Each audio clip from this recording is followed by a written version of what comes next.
Howdy y'all, fast forward 289.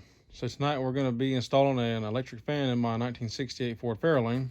I got this off of Summit Racing. It's a Durrell or Durelli, however you say it, performance 16-inch fan. I've already got the wiring harness and all out. We're going to hook it up to where it'll come on and off as needed. It comes with, there's two ways you can do it. It has a sensor you can put into the intake, or if you have a fitting somewhere in your radiator to screw it into, that would work too. I'll probably do this when I do the intake swap and cam swap later on in the future. For now, what I'm going to do is I'm going to try this out. This is just a probe that you push through the radiator, through the fins of the radiator, and then that temperature sending unit will unscrew from that adapter and screw in the end of this, and then it'll read the temperature of the radiator. So I'm going to try that and see how that works. Hopefully it'll keep it cool. The instructions are pretty self-explanatory. I mean, they do a pretty good job of explaining everything. This tells you how to do the push-in piece if you want to do it. You see how it pushes through there. It tells you that. It tells you where to put it. You see you want it somewhere where the top radiator hose would be the water inlet. You want it somewhere toward the top. You have a downflow like mine where the radiator cap is on, the tank is on top. It'll be like this. If you have one of the cross flows where the tanks are on the side, it'll be like that. And that shows you there if you want to put in the intake, how to do it and all that. And this tells you about the relay harness mounting, where to mount this. And I'm going to show you where I decided to mount mine at. Also on the back side, you have this. It shows you how to mount the fan to the radiator if you're not sure. And mine is a puller fan. You can change this fan to be a pusher fan, but it's a puller fan. That's the way I'm going to keep it. And it shows you what everything you got and all that. So yeah, but the wiring harness is pretty easy to explain, really. If you look, and I'll show you on the real one here in just a second. But there's going to be a green wire. The green wire is for your AC override. If you have air conditioner, when you turn the switch on, it'll automatically turn the fan on with the air conditioner. This car don't have air conditioning. Maybe one day in the future I'll put it on there, but right now I don't have it, so I'm not going to worry about it. I don't need it. I'm going to cut that wire off.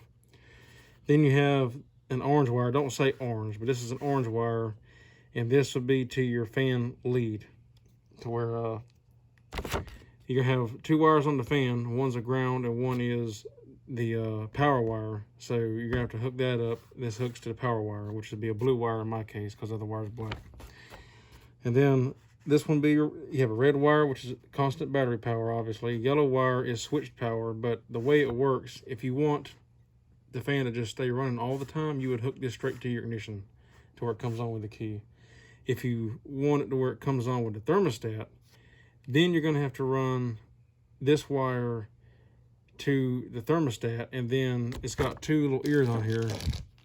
Like, if you look, it has two ears, so one end of the yellow wire coming off the relay would come here, then you run another wire from the other ear back to your ignition switch power, wherever that may be. I'm hooking to my solenoid, but so that's the way that would work if you want to do the thermostat like I'm going to do.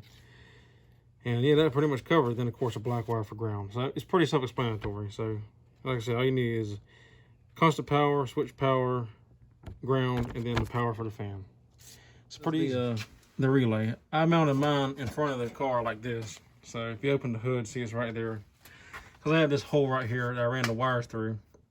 And the ground I haven't hooked up yet, but the ground is right here. I'm just going to simply take it and hook it into the bolt hole right here where this is mounted. That'd be a good ground. Then this mounts this. I'm going to get some of this plastic covering to go on the wires here when I get done hooking everything up. There's that green wire I cut off. I left a little bit in case I ever want to install it later. If I ever put air conditioning on the car, I can just untape it and then splice back into it. But I just cut the wire short, folded it over, and taped it up. And here's that orange wire I was telling you about right here. That's for the fan, your power. Yellow is switch power. So we come through the hole here. You can see I haven't hooked anything up yet. I'm about to do that in just a second. But this will be where the thermostat goes, and the thermostat is going to go right in here because you can see my top radiator hose is here, and it says put it right here around the top radiator hose. So I'll probably put it in here, and then the wire can run into it. And then I have to run another wire from here, and I'll run it back and through this cable or this sheathing here and run it to the solenoid. I've already ran this wire through it, And this is the constant battery power, which I'm gonna hook right here to the solenoid, to this red wire, this post right here, because that's for the positive cable on the battery. As for the yellow wire, when I run it off the thermostat back over here, there's two of these plugs here. See, one has an S on it, and then one has an I. Well, you want the I because that's ignition. So we're gonna type into that one for that yellow wire and get power from there. And then, like I said, the orange wire is gonna run to the fans, which the wires will come down here and I'll hook it up there. And that's really it, you know. And the ground for the fan, I'll find somewhere to put the ground as well. For that, I haven't figured that one out yet.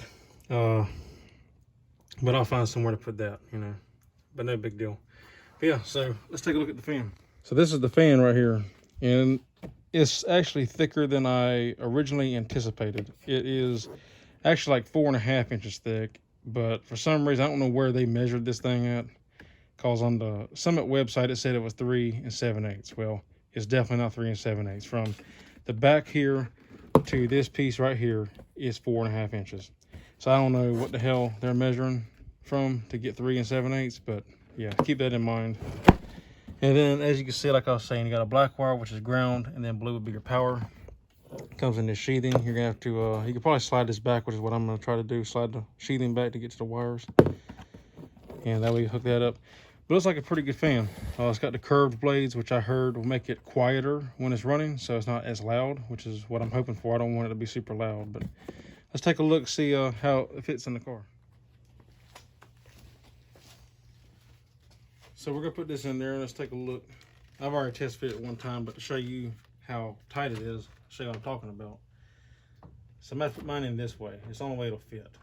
And I'm gonna have to have it off to one side because, like I said, it's 4.5 inches. Well, if I can't put it here because it's hitting the pulley. Originally, I was gonna have it dead center, which is how I wanted it, but I just don't have the room. So what I'm gonna have to do is, and I'm hoping this will work, it should, but it's still gonna be close, but I'm gonna have to have it kind of off to the side here and hoping that'll still keep it pretty cool, which actually kind of works out because it gives room here for that, but also have room to work on my alternator if I need to now, take it off or whatever. If I ever decide to put the rack and pinion on here like I plan in the future, this comes with a smaller power steering pump, so there'll still be plenty of room here for all of that. So yeah, at least I hope so. That's the plan. But yeah, I think this will work fine. We're gonna check it and see. I'm gonna hook it up, make sure, you know, we'll go drive it. Everything runs cool. We should be good to go. But yeah, that's that. So just keep this in mind when you're ordering the fans. If you want to do this to your car, that, you know, like I said, it said it was 3 7/8. Well, it's definitely not 3 7/8. Trust me. Because I think it's like 4 inches from the radiator to here, to the front of this pulley. And yeah, it's okay. It definitely doesn't fit. So this is what I was talking about with this here. So it comes with this piece, and then this is for the radiator. So this is for your intake, if you want to put it in there, which I will do later on. But this is for the radiator, if you want to do that. And how this works is, this piece just unscrews out of here.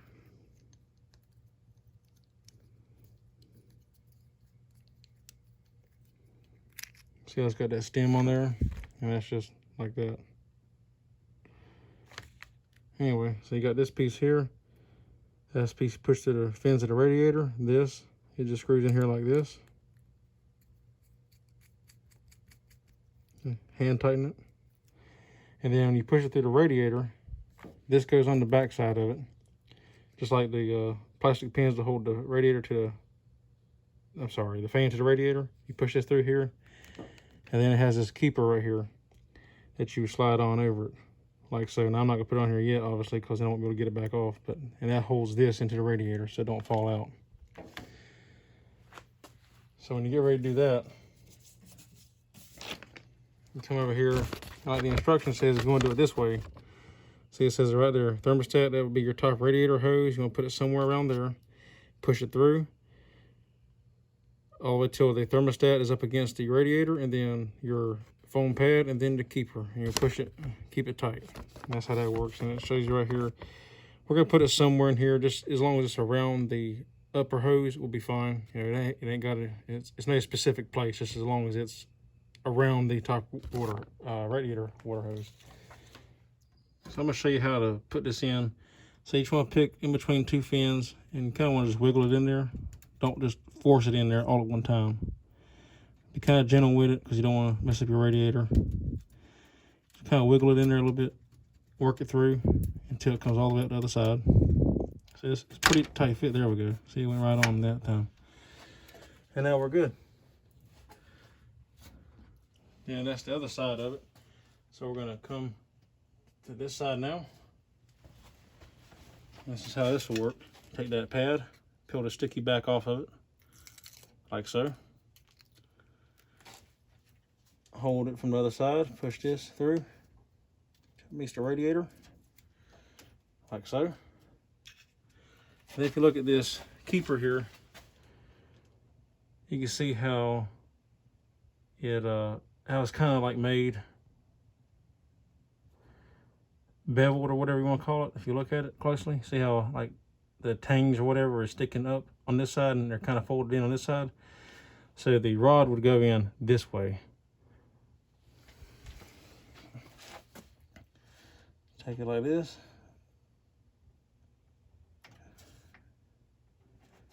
Just push it on like so. I'm going to give a little bit of leeway just in case I ever need to take it off or whatever. It won't be a complete pain to get out. There we go. As simple as that. So now we're going to wire this up. Once you get your wires cut to your desired length, you know, you want to kind of rough estimate where you want them and cut them to size to fit. And then it comes with these pieces here in the kit, like a spade connector, and you want to put these on there so it can plug into the fan here, to the thermostat, I mean. So after you cut your wires, you see it has these like frayed ends. You want to take them and twist them, and it makes a nice, neat, uniform look. And this way, when you go to install these, they go on really easy, like that. See? Then we get your pair of crimping tools, whatever that may be that you want to use, and we're gonna crimp this on here now.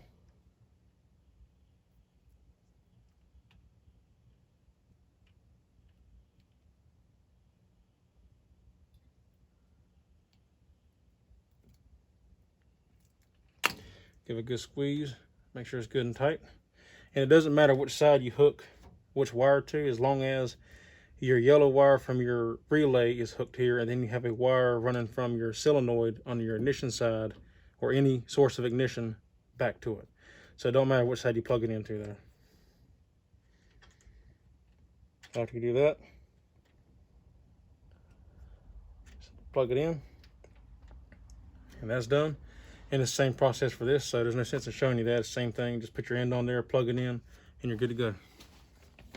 So one more thing I wanted to go over that I forgot to mention when I was going over these instructions is, if you look right here, this is your orange wire. Like I said, it doesn't say orange wire. Why, I don't know. They label everything else. These instructions are good, but they're not good. There's a few things that I'm going to go over on these that they could have improved on, and this is one thing right here. Well, they don't list this as orange wire, but either way, this is your orange wire off the relay. It says right here, a 30 amp fuse not supplied. So you're going to have to get an inline fuse to connect to your orange wire with a 30 amp, or you can do a circuit breaker, which is actually probably more ideal. And I might switch to that later because the circuit breaker will reset. If it kicks out, it will reset in like 10 seconds or whatever it is, instead of blowing the fuse, having to get out and replace the fuse. Either way, for now, we're going to put a 30 amp fuse in line.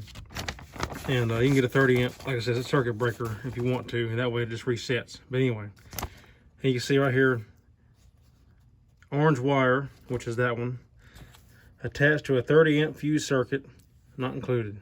Okay, so, and you want it to the positive wire to the electric fan, obviously. So there's that. So here's what I got. This is the inline fuse that I'm going to be putting in. It's just 2 wires. You cut your orange wire and you splice this into the orange wire, and then you can put a fuse right there. And I picked up a pack of fuses. You need a 30 amp fuse, which is right there. You can see it. So we're going to do that, and then that'll be hooked up. So here we are. We're going to look at where's the best place to put this. I'm feeling right here. Originally I was going to put it up front here. That way it's kind of a little bit more hidden. but I don't have much room, and I am going to cut these wires a little bit shorter anyway, but I don't have a whole lot of room here. Plus, when I get ready to run my black wire cover, it's going to be hard because you can't cover this piece, obviously, right here.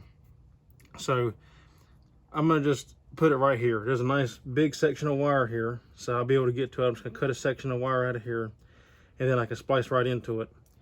And it'll sit in there like that. I can tuck it back behind the radiator or whatever, you know. Probably have it sit like this or something. But do that, and then when I get ready to run my black wire, I can run it up to this, and then, you know, whatever the case may be. So that's what I'm gonna do. I went in and took my 30 amp fuse out. So what we're gonna do is, you can go ahead and push this in there. See, it's got two little tabs in there for this. And this is the ACT style here, because they have mini fuse, which is ATM. This is ATC, the bigger fuses. So you just take that. It don't matter which way you can turn it. You turn it either way, it don't matter.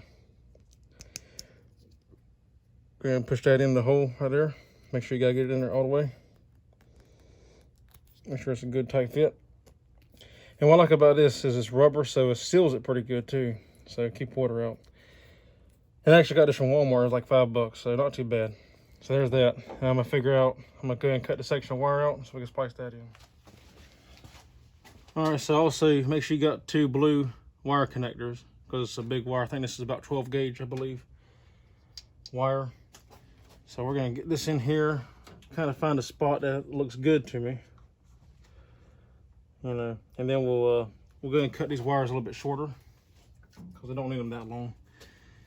We'll cut them, you know, about, I'll say about here.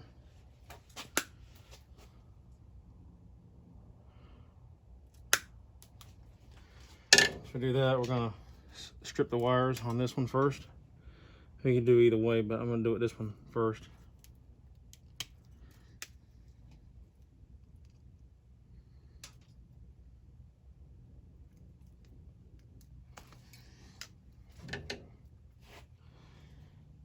And now we can kind of figure out where we need to cut the orange wire. Now that we got our lengths cut for our fuse, we need to figure out about how far we need to cut off the wire. So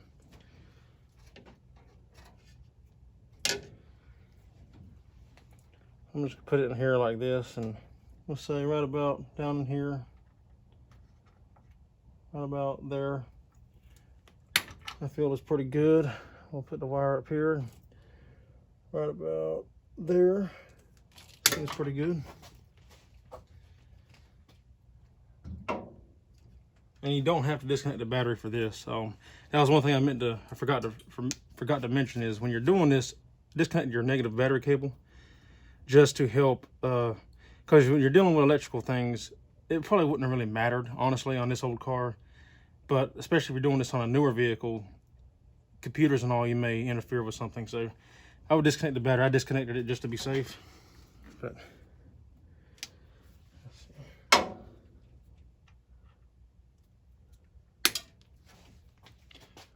now that we got our wires cut to length and stripped, we're gonna crimp the blue tab onto here. And then don't forget, every time you strip a wire, twist those wires together. Keep them nice and neat. Plus to make it easier to install this right here. Slides right on in there like that. Crimp it down.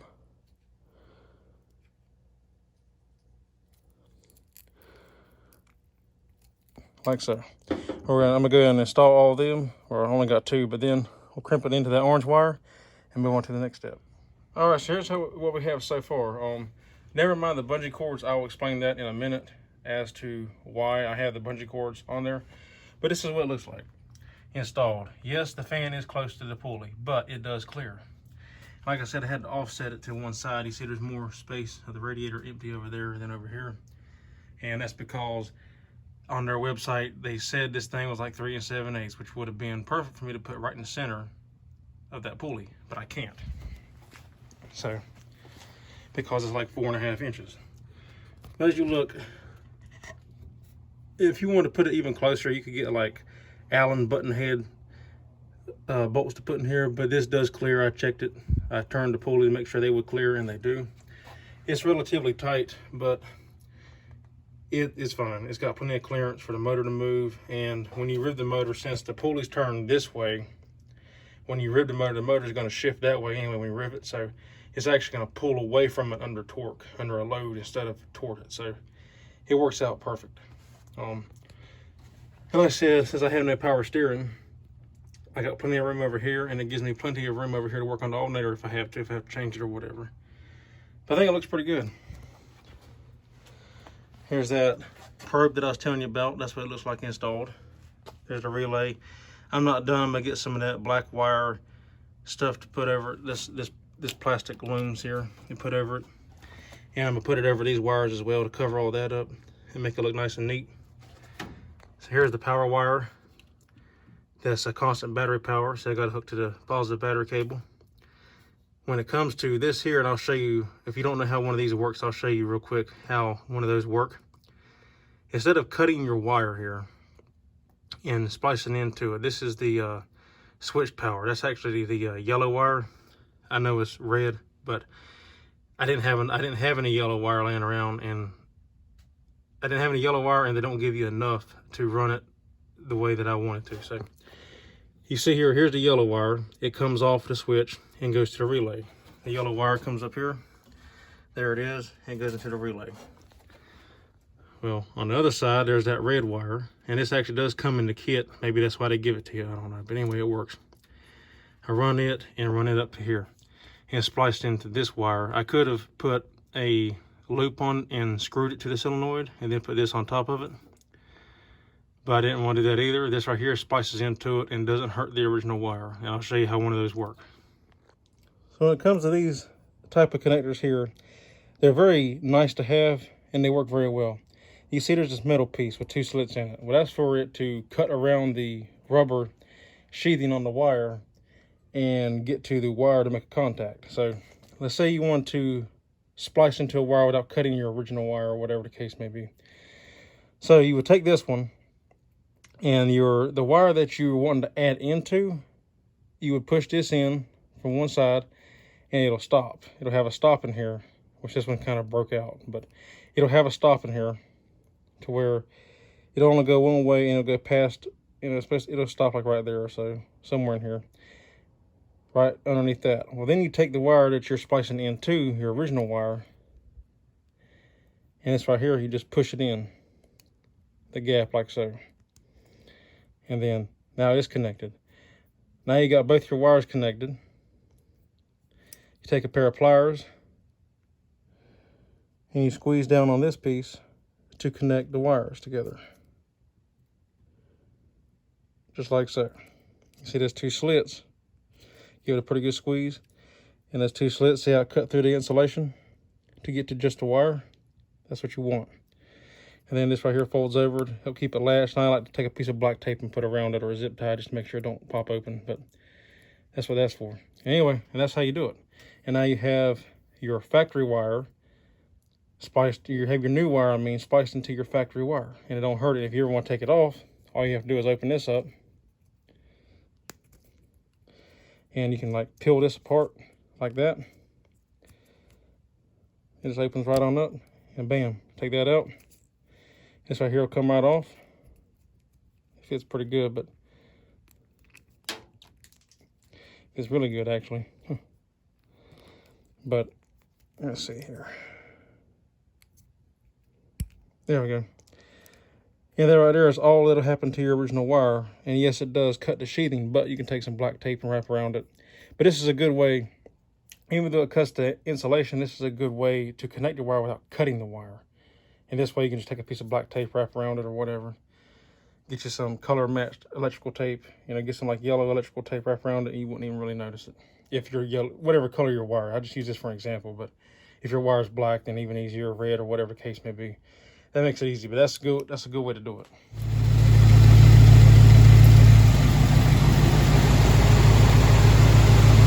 All right, you see the fan just kicked on. Never mind the smoke. That's all this new stuff burning in. You got wires, not burning the wires, but anytime you got new rubber and stuff. And I think this radiator leaks just a little, this teeniest tiny of fluid, ever so slightly, and I think it's burning that off. Plus the vent tube is on that side instead of over here. so the water goes down, and especially down there at the bottom it comes up. But that new sensor is kind of like it's burning in, it's new, so don't pay attention to the smoke. That'll go away after it runs a little bit. But now the fan's kicked on, and it blows a good significant amount of air. Give you an idea. This is a microfiber towel. It's not super heavy, but it's got a little bit of weight to it. And you see how it just blows that towel all over the place. If you look over here, it sucks it in. So it does a good job there. Give you a better view of what I mean. See? So I just pulls it on in. Got some good suction to it. Let's go inside and take a look at the temperature on the deck. Okay, we're sitting at about, say about 190, I guess, which is pretty good. It goes up to about 200, then the thermostat opens, it cuts back down, then it'll creep back up, and then that's when the fan will kick on and it brings it back down to around 190, which is fine. For idling, that's perfect, that's fine. It's about typical, so. And it's pretty warm outside right now tonight, so not super hot, but it's pretty warm, so that's pretty good. Just a quick reference to show you what I was talking about. You see how the bolts clear, no problem. You've got plenty of clearance. And when you rev the engine, I didn't really rock that much. These are new motor mounts. This motor doesn't really move, which is good, but it would rock that way whenever it's under a load. I'll bet you that exhaust leak, that's something I gotta fix. That'll be in an upcoming video. There we go, it is running. Keeping it cool. Alright guys, well we got that installed. I'm very happy with the way it turned out. I think it looks good, it keeps it cool, it runs good, it operates properly like it should, where the fan is not running all the time. Like I said, you can wire it up to run all the time if you want to, but I just don't want to. I don't see the purpose in it. For one, it'd still warm up. It wouldn't be that much different than having a fan on the motor, I guess, but I think that it would take longer to heat up and warm up properly with that running all the time. Plus, it's a draw on your battery and your alternator constantly, and that's something, the alternator, I haven't seen a problem. I can hear the load on it when it does kick in, but I don't think it's going to be a problem. If it is, I'll upgrade the alternator to a little bit stronger alternator to compensate for it.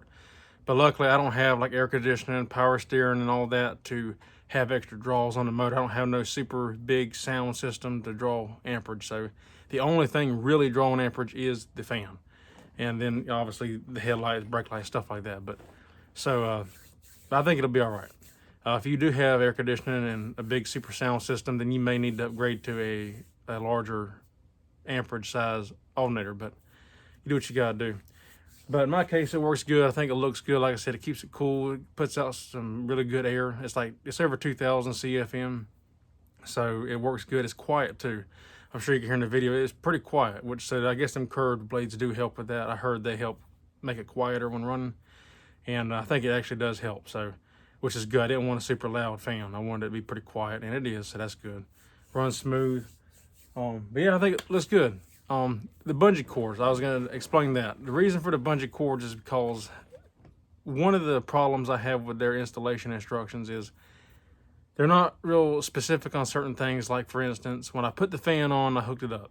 I had it, when it came on for the first time, it was blowing air as a pusher fan instead of a puller fan. So even though it's on, you know, in the engine bay, it was pushing air toward the front of the car. You're pulling air from the motor to the front of the car instead of vice versa. Well, on their instructions, they say to change that is take the fan blade off, flip it around, and put it back on. So I had to take it off, which means I had to pry them plastic clips off, luckily without breaking them. But when I pulled them off, I flipped the fan blade around, put it back on the car, and it still was pulling air from the motor to the front of the car.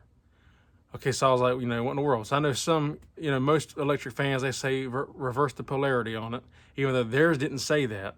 So I pulled the fan back off again, had to pull them black zip ties back loose again, pull the fan off, flip the blade back around to where it originally was, because it says from the factory it's a puller fan, but I figured maybe they made a mistake. That's why I flipped the fan blade around. Maybe it was just a fluke, you know.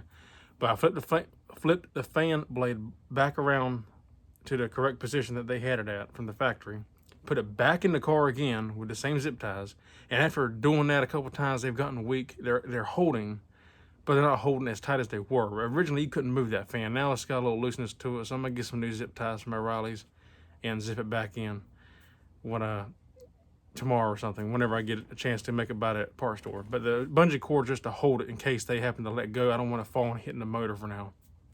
So that's just temporary, they're not staying.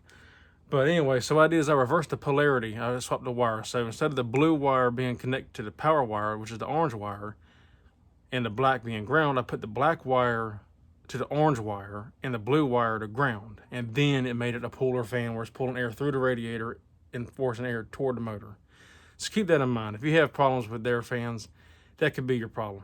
It's just you need to reverse polarity. I don't know why they don't tell you that in the instructions, but you know, I think that's something they need to kind of put in there, because if people don't know that, then how are they gonna know? This is the first time I've ever done an electric fan install. So if I can do it, I know y'all can do it. It's not hard. It takes a little time. Take your time, get your wires routed right. And like I said, mine are I'm gonna clean that up.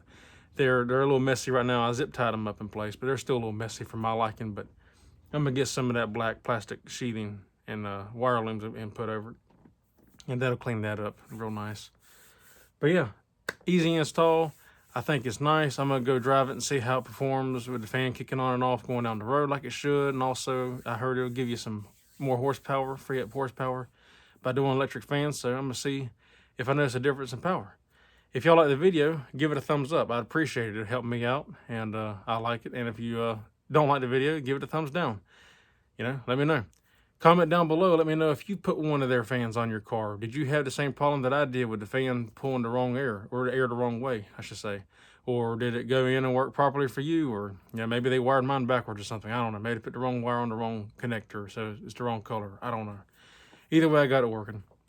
But let me know. I like to know what kind of how your project came out, I should say, and what electric fan did you use? Did you use theirs? Did you use a Flexolite from like O'Reilly's or something, or a different brand? Hayden makes a pretty good one, I heard, so let me know. I decided to go with this because it was a whole kit. I got the fan, the wiring harness, everything. The only thing it didn't come with was the relay, which I don't, or not the relay, the fuse. It came with the relay. It didn't come with the fuse, which I don't know why. But yeah, so I think it turned out really nice. Really nice project, like I said. Thank y'all for watching. Subscribe if you haven't subscribed already. I'd appreciate it. Y'all take care. Have a nice night.